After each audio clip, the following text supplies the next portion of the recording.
Wifi আজকে disturb করে, এমবিতে কাজ হইতে আছে। তোমার ফোনেও কাজ হয় না, আমারটাও কাজ হয় না।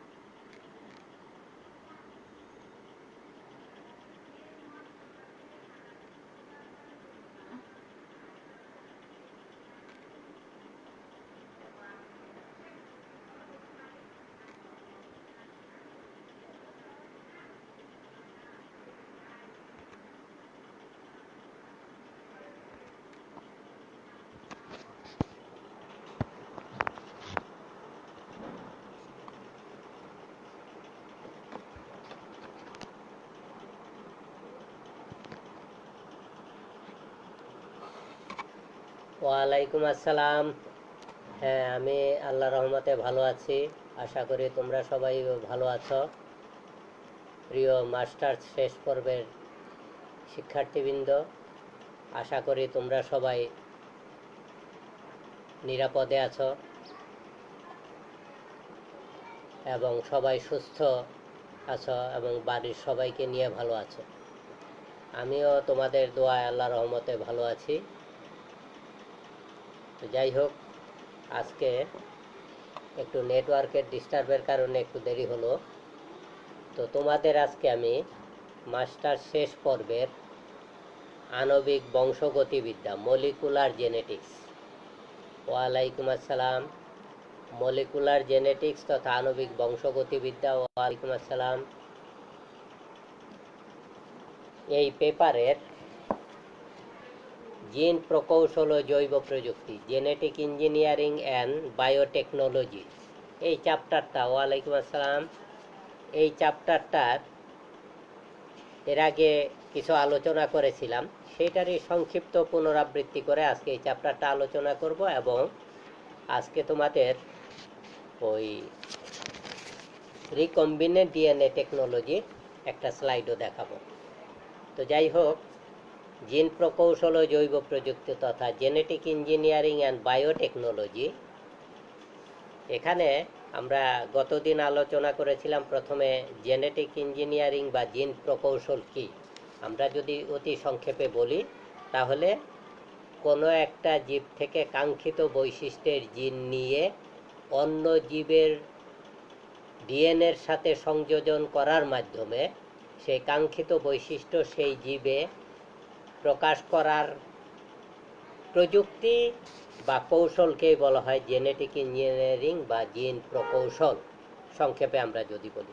অথবা এটাকে এভাবেও বলা হয়েছে কৃত্রিমভাবে নতুন জিন সংশ্লেষণ বা কোনো ক্রোমোজোম থেকে কোনো প্রয়োজনীয় জিন পৃথক করা এবং অন্য কোনো জীবের জিনোমে স্থানান্তর করা, অথবা কোনো অকেজ বা ত্রুটিপূর্ণ জিনকে আণবিক পর্যায়ে সংশোধন করার প্রক্রিয়াকে জিন প্রকৌশল বা জেনেটিক ইঞ্জিনিয়ারিং বলে। আচ্ছা, এরপরে যেটা জীববিজ্ঞানের একটা আধুনিক শাখার অন্তর্ভুক্ত, এরপরে আছে জৈব প্রযুক্তি বা বায়োটেকনোলজি। এই বায়োটেকনোলজি শব্দটা প্রথম ব্যবহার করেছিলেন হাঙ্গেরীয় একজন বিজ্ঞানী কার্ল এরেকি 1919 সালে। উনি বায়োটেকনোলজি তথা জৈব প্রযুক্তি শব্দটি ব্যবহার করেছিলেন। আমরা যদি এটাকে অতি সংক্ষেপে বলি যে মানুষের কল্যাণে যে প্রযুক্তিতে অণুজীবের ব্যবহার করা হয় তাকে বলা হয় বায়োটেকনোলজি বা জৈব প্রযুক্তি। এটাকে এভাবে আমরা বলতে পারি যে জীবিত জীব থেকে মানুষের কল্যাণের জন্য প্রয়োজনীয় বস্তু উৎপাদনের প্রক্রিয়াকে জৈব প্রযুক্তি বলে, অথবা কল্যাণের উদ্দেশ্যে জীব বা জৈব উপাদানের, যেমন অণুজীব বা কোষীয় উপাদানের নিয়ন্ত্রিত ব্যবহারকে জৈব প্রযুক্তি বলে। এই জৈব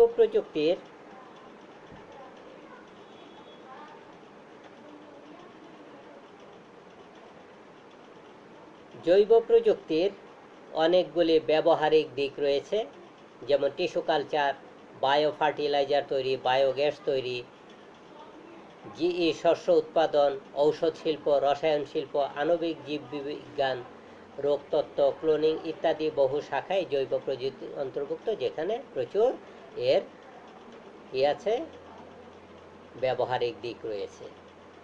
আচ্ছা, এই প্রযুক্তির মাধ্যমে আমরা কি করতে পারি? এককোষী বা বহুকোষী জীবকে ব্যবহার করে আমরা খাদ্য উৎপাদন, কৃষি উন্নয়ন, ঔষধ উৎপাদন, দূষণ নিরোধ ইত্যাদি মানব কল্যাণকর প্রক্রিয়া কাজে লাগাতে পারি। এই প্রযুক্তি ব্যবহার করে খাদ্য ঔষধ প্রস্তুতি, ক্লোনিং বা জিন প্রকৌশলের মাধ্যমে উন্নত জাতের ফসল বা প্রাণী সৃষ্টি প্রক্রিয়া এগুলা ক্ষেত্রে কাজে লাগানো যেতে পারে। আচ্ছা, এরপরে আমরা আলোচনা করেছিলাম রিকম্বিনেন্ট ডিএনএ। রিকম্বিনেন্ট ডিএনএ হলো জিন বা ডিএনএ অণুর অংশ বিশেষকে অনুলিপনে সক্ষম অবস্থায় অন্য জীবের ডিএনএর সাথে, বিশেষ করে অণুজীবের প্লাজমিডের সাথে অথবা ফাজ ডিএনএর সাথে সংযুক্ত করে যে নতুন সংকর ডিএনএ উৎপন্ন করা হয় তাকে বলা হয় রিকম্বিনেন্ট ডিএনএ। আর কোনো কোনো বহিরাগত এবং বাহক ডিএনএ মিলে যে ডিএনএ উৎপন্ন হয় তাকেই রিকম্বিনেন্ট ডিএনএ, সংক্ষেপে আরডিএনএ বলে। রিকম্বিনেন্ট ডিএনএর গুরুত্ব আমরা আলোচনা করেছিলাম যে এখানে জিন ক্লোনিংয়ের মূল বস্তু হলো রিকম্বিনেন্ট ডিএনএ। জিন প্রকৌশল এবং জৈব প্রযুক্তিতে রিকম্বিনেন্ট ডিএনএ বিশেষ গুরুত্বপূর্ণ ভূমিকা পালন করে। ট্রানজেনিক জীব সৃষ্টিতে রিকম্বিনেন্ট ডিএনএ ভূমিকা পালন করে। রিকম্বিনেন্ট ডিএনএ সাহায্যে বহু গুরুত্বপূর্ণ জিন অণুজীব এবং উচ্চতর জীবে স্থানান্তর করে বিশেষ গুরুত্বপূর্ণ নতুন নতুন বৈশিষ্ট্যের জীব সৃষ্টি করা সম্ভব। রিকম্বিনেন্ট ডিএনএ সহায়তা গত 40 বছরে মানুষ অনেক চিত্তাকর্ষক এবং অকল্পনীয় আবিষ্কার ঘটিয়েছে। মানুষের ইনসুলিন জিন রিকম্বিনেন্ট ডিএনএ সহায়তা তৈরি করা হয়। একইভাবে মানুষের যে বৃদ্ধি হরমোন সোমাটোস্টেটিন, এটাও ইকোলাইয়ের দ্বারা সংশ্লেষণ করা সম্ভব হয়েছে এই রিকম্বিনেন্ট ডিএনএ প্রযুক্তির মাধ্যমে।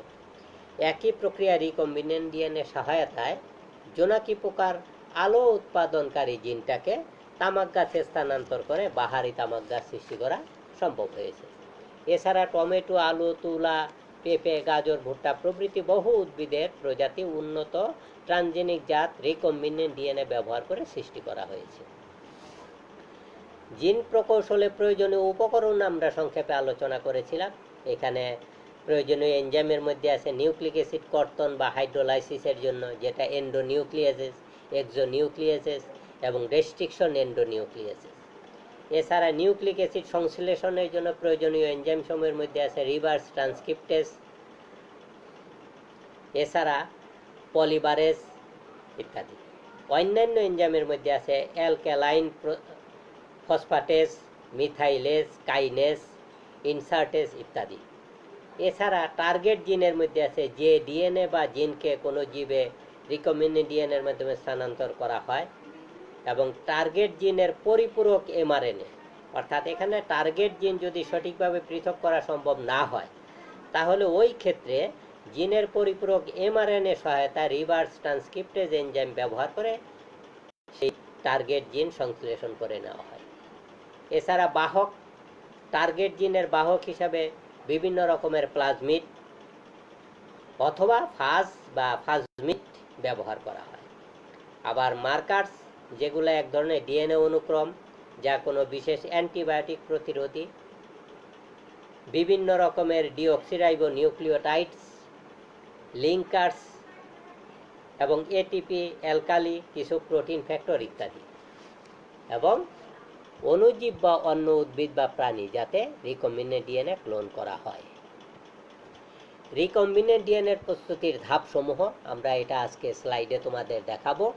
সংক্ষেপে আমরা বলেছি যে আধুনিক এবং সবচেয়ে সুবিধাজনক কৌশলের ধাপগুলোর মধ্যে উল্লেখযোগ্য হলো কাঙ্ক্ষিত জিন পৃথকীকরণ, যেটা টার্গেট জিন শনাক্তকরণ ও পৃথকীকরণ। দ্বিতীয় হলো প্লাজমিড বাহক পৃথককরণ, প্লাজমিডকে রেস্ট্রিকশন এনজাইম দ্বারা কর্তন। তারপরে রিকম্বিনেন্ট ডিএনএ প্রস্তুতকরণ, রিকম্বিনেন্ট ডিএনএকে পোষক কোষে স্থানান্তর এবং কার্যকারিতা পরীক্ষা, এবং ক্লোনিং। জিন ক্লোনিং, উদ্ভিদ উৎপাদন, যেখানে বলা হয়েছে, আমরা আলোচনা করেছিলাম গত ক্লাসে, যে টিআই প্লাজমিডের মাধ্যমে জিন স্থানান্তর। তারপরে আরেকটা হলো আরআই প্লাজমিডের সহায়তায় জিন স্থানান্তর। এছাড়া ভৌত উপায়ে সরাসরি জিন স্থানান্তর। জেনেটিক স্থানান্তর প্রক্রিয়ায় সাধারণত ট্রানজেনিক উদ্ভিদ সৃষ্টির কৌশলের মধ্যে উল্লেখযোগ্য হলো অ্যাগ্রোব্যাকটেরিয়াম টিউমিফেসিয়েন্স এর টিআই এবং আরআই প্লাজমিডের মাধ্যমে জেনেটিক স্থানান্তর করা হয়। এছাড়া লিফ ডিস্ক ইনফেকশন টেকনিকের মাধ্যমে করা যায়, যেমন পেটুনিয়া, টমেটো, তামাক এগুলাতে এই প্রক্রিয়া জিনের স্থানান্তর সম্ভব হয়েছে। আবার সরাসরি জিনের স্থানান্তর করা যায় টিআই এবং আরআই বা এরোপ্লাজমিড দ্বারা সৃষ্ট রিকম্বিনেন্ট ডিএনএ সহায়তায় জিনের স্থানান্তর যদি সম্ভব না হয় একবীজপত্রী উদ্ভিদে, কিন্তু ধান, গম, ভুট্টা এইসব ক্ষেত্রে স্থানান্তর করার কয়েকটি প্রক্রিয়া আছে। একটা হলো ইলেকট্রোপোরেশন, আমরা গতদিন আলোচনা করেছি। দ্বিতীয়টা হলো পলিইথাইলিন গ্লাইকল ভিত্তিক জিন স্থানান্তর, micro injection, micro projectile bombardment, laser micropuncture এবং পরাগরেণুতে জিন স্থানান্তর করে পরাগ দ্বারা পরাগায়ন ঘটানোর মাধ্যমে ট্রান্সজেনিক উদ্ভিদ সৃষ্টি করা সম্ভব হয়। এই প্রক্রিয়ায় শস্য উন্নয়নে জিন স্থানান্তরের ব্যবহার বা শস্য উন্নয়নে ট্রান্সজেনিক উদ্ভিদ উৎপাদনের গুরুত্বর মধ্যে বলা হয়েছে আধুনিক জিন স্থানান্তর প্রযুক্তির মাধ্যমে রোগ প্রতিরোধক্ষম, কীট পতঙ্গ প্রতিরোধী, উচ্চ ফলনশীল, উন্নত মানের ট্রান্সজেনিক বা জেনেটিক্যালি মডিফাইড সংক্ষেপে জিএম খাদ্য ও শস্যের জাত উৎপাদন সম্ভাবনা নবদিগন্ত উন্মোচন করেছে। এক্ষেত্রে আমরা উল্লেখযোগ্য কয়েকটা আলোচনা করেছিলাম। একটা হলো কীট পতঙ্গ প্রতিরোধী ফসলের উদ্ভাবন, যেখানে টমেটো, তামাক, গোলালু, তুলা এগুলা এই জাতীয় উদ্ভিদের পতঙ্গ প্রতিরোধী জাত সৃষ্টি করা হয়েছে। এছাড়া আগাছা বারক সহনশীল উদ্ভিদ উৎপাদন, তারপরে ভাইরাস প্রতিরোধী শস্য উৎপাদন, অ্যান্টিবায়োটিক প্রতিরোধী উদ্ভিদ সৃষ্টি, বীজের সঞ্চিত প্রোটিন বৃদ্ধি, বাহারি উদ্ভিদ সৃষ্টি, সুপার রাইস, এই সমস্ত। আর জেনেটিক ইঞ্জিনিয়ারিং এ যে সকল রেস্ট্রিকশন এন্ডোনিউক্লিয়াস বা রেস্ট্রিকশন এনজাইম ব্যবহার হয় সেটা আমরা সংক্ষেপে আলোচনা করেছিলাম, যে সমস্ত এনজাইম ডিএনএ অণুর নির্দিষ্ট ক্রম পর্যায়ে ক্রমিক বেস বিশিষ্ট স্থানগুলোকে খণ্ডিত করে তাদেরকে রেস্ট্রিকশন এন্ডোনিউক্লিয়াস বা রেস্ট্রিকশন এনজাইম বলে। আর এই রেস্ট্রিকশন এনজাইমকে জিন প্রকৌশলে রাসায়নিক ছুরি হিসেবে ব্যবহার করা হয়। কয়েকটি রেস্ট্রিকশন এনজাইমের নামও আমরা উল্লেখ করেছিলাম যারা নির্দিষ্ট সিকোয়েন্স কাটে ডিএনএর। Eco RI, Eco R two, Bam one, Bam two, HBA1, SAL1 ইত্যাদি।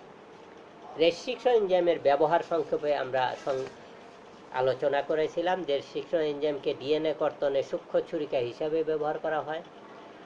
রিকম্বিনেন্ট ডিএনএ তৈরির কাজে রেস্ট্রিকশন এনজাইম বিশেষ প্রয়োজন। ডিএনএ বেসের ক্রম নির্ণয়ের জন্য রেস্ট্রিকশন এনজাইম দ্বারা ডিএনএ কেটে ছোট ছোট খণ্ডে পরিণত করা এবং বিশ্লেষণ করা হয় এই রেস্ট্রিকশন এনজাইমের সাহায্যে। এছাড়া রেস্ট্রিকশন এনজাইমের সহায়তায় রেস্ট্রিকশন ম্যাপ অঙ্কন করা যায়। রেস্ট্রিকশন এনজাইমের সহায়তায় ডিএনএ খণ্ড করে একাধিক অংশ লাইগেজের সহায়তায় জোড়া লাগিয়ে কৃত্রিম জিন তৈরি করা যায়। এই জিনিসগুলো আমরা আলোচনা করেছিলাম। তো এই চ্যাপ্টারের গুরুত্বপূর্ণ পয়েন্টগুলি আমি যদি বলি, কি কি জিনিস তোমাদের পড়তে হবে। প্রথমেই হলো জিন প্রকৌশল বলতে কি বুঝো, বায়োটেকনোলজি বলতে কি বুঝো, রিকম্বিনেন্ট ডিএনএ কি, জিন ক্লোনিং কি, রেস্ট্রিকশন এন্ডোনিউক্লিয়াস এনজাইম কি, রেস্ট্রিকশন এন্ডোনিউক্লিয়াস এনজাইমের কাজ কি, বাহক বলতে কি বোঝো, ভেক্টর ইত্যাদি। এগুলা অতি সংক্ষিপ্তর মধ্যে। আর রচনামূলকের মধ্যে তোমরা জৈব প্রযুক্তি জিন প্রকৌশলের সংজ্ঞা দাও, উদাহরণ সহ ট্রান্সজেনিক ফসলি উদ্ভিদ উদ্ভাবনের গুরুত্ব আলোচনা করো, রিকম্বিনেন্ট ডিএনএ কৌশল বলতে কি বুঝো, এই জেনেটিক ইঞ্জিনিয়ারিং এ ব্যবহৃত এনজাইম সমূহের নাম লিখো। এছাড়া অত্যন্ত ইম্পর্টেন্ট প্রশ্ন হলো রিকম্বিনেন্ট ডিএনএ প্রস্তুত করার জন্য প্রয়োজনীয় ধাপসমূহ বর্ণনা করো, যেটা আমি আজকে তোমাদের স্লাইডে ধাপগুলি দেখাবো। রিকম্বিনেন্ট ডিএনএ অণুর সুবিধা কি, রিকম্বিনেন্ট ডিএনএ টেকনোলজি কি, ডিএনএ টেকনোলজির প্রয়োজনীয়তা কি, জিন ক্লোনিং উদ্ভিদ কি, ট্রান্সজেনিক উদ্ভিদ কি, এই জাতীয় প্রশ্নগুলো তোমরা এই চ্যাপ্টার থেকে পড়বে। তো যাই হোক, আমি তাহলে আজকের এইটুকুর, যেহেতু গতদিন এটার অধিকাংশ আলোচনা হয়ে গেছে, আজকে তোমাদের ইম্পর্টেন্ট অংশটা রিকম্বিনেন্ট ডিএনএ টেকনোলজির স্লাইডটা একটু দেখানোর চেষ্টা করব তোমাদের।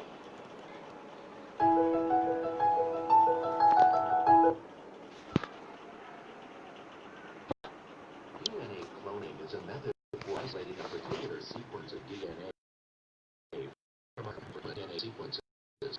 In order to clone a fragment of DNA, we need to insert it into a vector, usually a highly modified phage or plasmid that can replicate in a host cell. Generally, a plasmid vector contains three elements: a cloning site where the foreign DNA fragment can be inserted, a drug resistance gene which destroys antibiotics, in this case ampicillin, to allow selective growth of the host cell, and a replication origin to allow the plasmid to replicate in the host cell.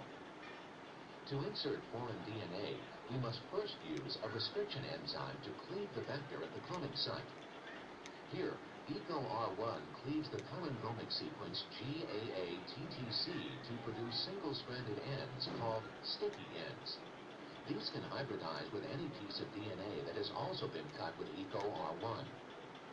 Foreign DNA containing the sequence we wish to clone is digested with EcoR1 and then mixed with the cleaved vector.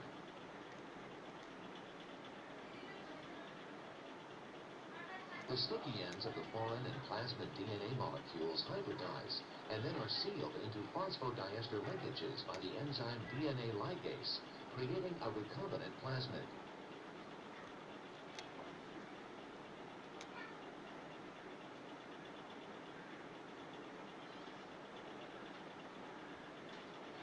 Each of these recombinant plasmids contains the inserted DNA fragment, an ampicillin resistance gene, and a replication origin. A pool or library of circular recombinant plasmids is thus created. Each plasmid carries a unique fragment of foreign DNA, as indicated by the colored arrows. Next, the host cells, E. coli bacteria, are added to the recombinant plasmids. The cells have been treated with calcium chloride to make them permeable to DNA molecules. Through a process called transformation, a few cells take up a recombinant plasmid, while most other cells do not.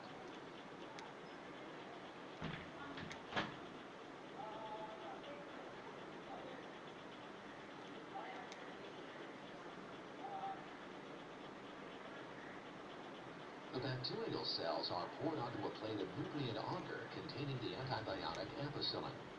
With ampicillin in the agar, only cells resistant to the drug can grow. At 37 degrees, the cells will grow and multiply. Because they cannot move on the agar, each will produce a separate colony of cells.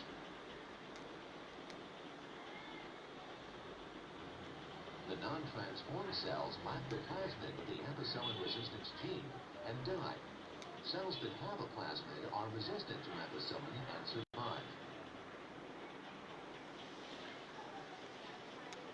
The replication origin allows the plasmid to replicate by using the host cell's enzymes.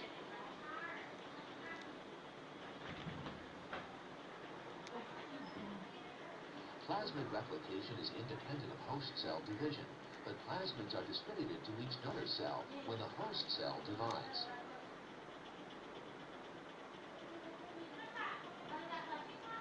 As the plasmids replicate and the host cells multiply, the number of copies of the recombinant plasmid is greatly amplified. The multiple donor cells form a colony or clone. Because all the host cells in a colony are derived from a single cell, they all contain copies of the same recombinant plasmid with its fragment of foreign DNA. A variety of assay methods can now be used on the bacterial colonies to determine which contains the particular DNA sequence we wish to isolate.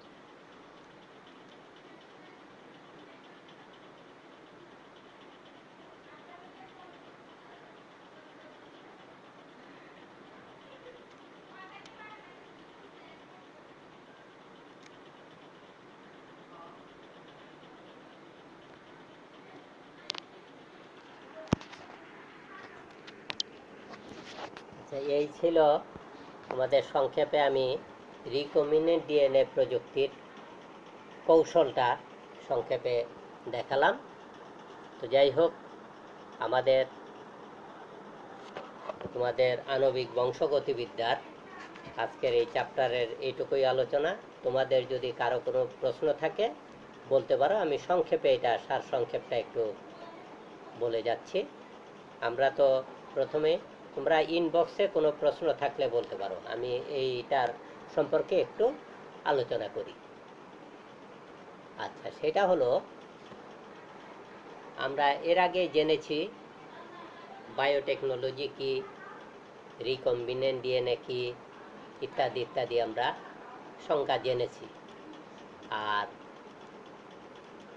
এই যে transgenic উদ্ভিদ, আমরা transgenic উদ্ভিদ বলতে কি বলেছি, যে কোনো একটা কাঙ্ক্ষিত বৈশিষ্ট্যের জিন যখন কোনো জীবে সংযোজন করা হয়, তখন যেমন কোনো একটা বিশেষ বৈশিষ্ট্যের কাঙ্ক্ষিত বৈশিষ্ট্যের জিন কোনো উদ্ভিদে সংযোজন করলে সেই বৈশিষ্ট্যটা যদি সংযোজিত উদ্ভিদে প্রকাশ পায়, তাহলে আমরা সেই উদ্ভিদটাকে বলবো ট্রান্সজেনিক উদ্ভিদ। যেমন আমরা বলেছি যে এর আগে ওই যে দ্যুতিময় উদ্ভিদ জোনাকি পোকার আলো জলে নিবের জিনটা চিহ্নিত করে সেটা জোনাকি পোকার ডিএনএ থেকে পৃথক করে তামাক গাছের কোষের মধ্যে সংযোজন করে সেই কোষটাকে টিস্যু কালচারের মাধ্যমে পূর্ণাঙ্গ উদ্ভিদে রূপান্তরিত করার পরে যদি দেখা যাবে যে তামাক গাছে জোনাকি পোকার যে আলো প্রদান করে সেই আলো বিচ্ছুরণটা তামাক গাছেও কার্যকর হয়, তাহলে আমরা সেই তামাক গাছটা বলবো হলো ট্রান্সজেনিক উদ্ভিদ। একইভাবে গোলালু এবং টমেটো এই দুইটা আমরা জানি ভিন্ন প্রজাতির উদ্ভিদ। এই উদ্ভিদ দুইটাকে প্রাকৃতিকভাবে যদি আমরা পরাগায়ন করি, পরাগায়ন হবে না। তো এই বায়োটেকনোলজি আবিষ্কারের পরে বিজ্ঞানীরা করলো কি, গোলালু গাছের কোষ নিয়ে এবং টমেটো গাছের কোষ নিয়ে পুষ্টি মাধ্যমে তাদের কোষ প্রাচীরটা বিলুপ্ত করে প্রোটোপ্লাস্ট দুইটার মধ্যে ফিউশন ঘটালো। ফিউশন ঘটিয়ে যে একক কোষ তৈরি হলো, যেটা হাইব্রিড সেল বলতে পারি আমরা, কারণ টমেটো গাছ এবং গোলালু গাছের কোষের মিলন। এর ফলে এই যে হাইব্রিড কোষটা তৈরি হলো, এটা টিস্যু কালচারের মাধ্যমে পূর্ণাঙ্গ উদ্ভিদে রূপান্তরিত করা হলো। পরবর্তীতে দেখা গেল এর মাটির নিচে গোলালু হয় আর মাটির উপরে টমেটো ধরে, যেটাকে তারা নাম দিল পমেটো। পটেটো এবং টমেটো মিলে পমেটো। একইভাবে আমরা জানি যে লিগুমিনেসি গোত্রের উদ্ভিদ, যেগুলা নাইট্রোজেন গঠিত সার দেওয়ার প্রয়োজন হয় না, কারণ তাদের উদ্ভিদের মূলে নডিউল সৃষ্টি হয়, যেখানে রাইজোবিয়াম ব্যাকটেরিয়া থাকে, যারা বায়ুমণ্ডল থেকে নাইট্রোজেন সংবন্ধন করে সেই উদ্ভিদকে দেয়। ফলে নাইট্রোজেন সার দেওয়ার প্রয়োজন হয় না লিগুমিনেসি গোত্রের উদ্ভিদ, যেমন শিম, বরবটি ইত্যাদি উদ্ভিদ লাগালে। কিন্তু আমরা যদি ধান গাছ রোপণ করি, প্রচুর নাইট্রোজেন সার তথা ওই যে আমরা ইউরিয়া সার দিয়ে থাকি। এতে একদিকে খরচও বেশি, আর একদিকে জমির উর্বরতাও কিছুটা, যেহেতু রাসায়নিক সার, জমি উর্বরতাও কমতে থাকে। বিজ্ঞানীরা তখন চিন্তা করলেন যে যদি লিগুমিনেসি গোত্রের উদ্ভিদের নডিউল সৃষ্টিকারী সেই জিনটা ধান গাছে সংযোজন করা যায়, ধান গাছে যদি নডিউল সৃষ্টি করা যায়, রাইজোবিয়াম ব্যাকটেরিয়া যদি ধান গাছেও বায়ুমণ্ডল থেকে নাইট্রোজেন সংবন্ধন করে, তাহলে ইউরিয়া সার দেওয়ার প্রয়োজন হবে না। এইটা নিয়েও আন্তর্জাতিক ধান গবেষণা কেন্দ্র তারা ব্যাপক গবেষণা চালিয়ে যাচ্ছে এবং অনেকটা সফলতার কাছাকাছি তারা চলে আসছে। এইভাবে বিভিন্ন উদ্ভিদে কাঙ্ক্ষিত বৈশিষ্ট্যের জিন সংযোজনের মাধ্যমে ট্রান্সজেনিক উদ্ভিদ তৈরি করা হয়, যেখানে টিস্যু কালচার সহায়তা করে থাকে। এই টিস্যু কালচার প্রযুক্তিটা প্রথম প্রাণী বিজ্ঞানীরা শুরু করেছিলেন, যে প্রাণীতে কতটুকু কার্যকর করা যায়। কিন্তু প্রাণীতে প্রায় দীর্ঘদিন কাজ করার পরে তেমন সফলতা পেলেন না। পরবর্তীতে উদ্ভিদ বিজ্ঞানীরা চিন্তা করলেন যে আচ্ছা, প্রাণীতে এই টিস্যু কালচার প্রয়োগ করে কাজ হচ্ছে না, তাহলে আমরা উদ্ভিদে দেখি, এবং উদ্ভিদে টিস্যু কালচার করে ব্যাপকভাবে সফলতা লাভ করা সম্ভব হয়েছে। কারণ উদ্ভিদের কোষটাকে পুষ্টি মাধ্যমে উদ্ভিদের যে কোনো অংশের মূল, কাণ্ড, পাতা, পরাগরেণু যে কোনো অংশ নিয়ে আবাদ করে পূর্ণাঙ্গ উদ্ভিদ তৈরি করা যায়, যেটা প্রাণীর কোষ নিয়ে এখন পর্যন্ত একটা প্রাণীর কোষ নিয়ে পূর্ণাঙ্গ প্রাণী সৃষ্টি করা সম্ভব হয়নি। তবে প্রাণীর ক্ষেত্রেও কিছু সংযোজন করা হয়েছে, যেমন গরু যে দুধ প্রদান করে সেই দুধে প্রোটিনের পরিমাণ বৃদ্ধির জিন সংযোজন করা সম্ভব হয়। অন্যান্য উন্নত বৈশিষ্ট্য সম্পন্ন এই সংযোজন করা যায়, কিন্তু প্রাণীর ক্ষেত্রে সেইভাবে উদ্ভিদে যেভাবে টিস্যু কালচার প্রক্রিয়ায় সফলতা এসেছে সেইভাবে সফলতা লাভ করা যায়নি। তো এই হলো সংক্ষেপে আমাদের জৈব প্রযুক্তির উদ্ভিদ বিজ্ঞানে যে প্রয়োগ, যার মাধ্যমে আমরা ট্রান্সজেনিক উদ্ভিদ সৃষ্টি করে আমাদের ব্যাপক পূরণ করতে পারি। তো এই ছিল আমার আজকের আলোচনার বিষয়। এখন তোমাদের কোনো প্রশ্ন তো এখনো পেলাম না, যদি প্রশ্ন থাকে জানাও, আর না হয়তো আজকে আমি এখানে তোমাদের সমাপ্তি টানি।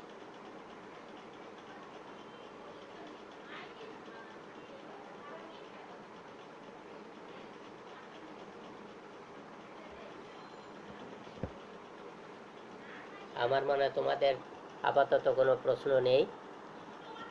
গত ক্লাসে তোমরা দুই একটা প্রশ্ন করেছিলে যে প্রাণীর ক্ষেত্রে, মানুষের ক্ষেত্রে এই টিস্যু কালচার করে পূর্ণাঙ্গ মানুষ সৃষ্টি করা সম্ভব কিনা একজনে বোধহয় প্রশ্ন করেছিলে। এটা এখনো সম্ভব হয়নি। আমি গত কমেন্ট বক্সে উল্লেখ করেছিলাম যে এখন পর্যন্ত সম্ভব হয়নি, এবং সেটার সম্ভাবনাও খুব কম। উদ্ভিদের ক্ষেত্রে সেটা সম্ভব। তো ঠিক আছে, আবার তোমাদের সকলের সুস্থতা, সর্বাঙ্গীন মঙ্গল কামনা করতেছি, এবং তোমরা পরিবারের সবাইকে নিয়ে ভালো থাকো, নিরাপদে থাকো, এই কামনা করে সকলকে আবার ধন্যবাদ জানিয়ে আজকে এখানে সমাপ্তি দিই। ধন্যবাদ সবাইকে।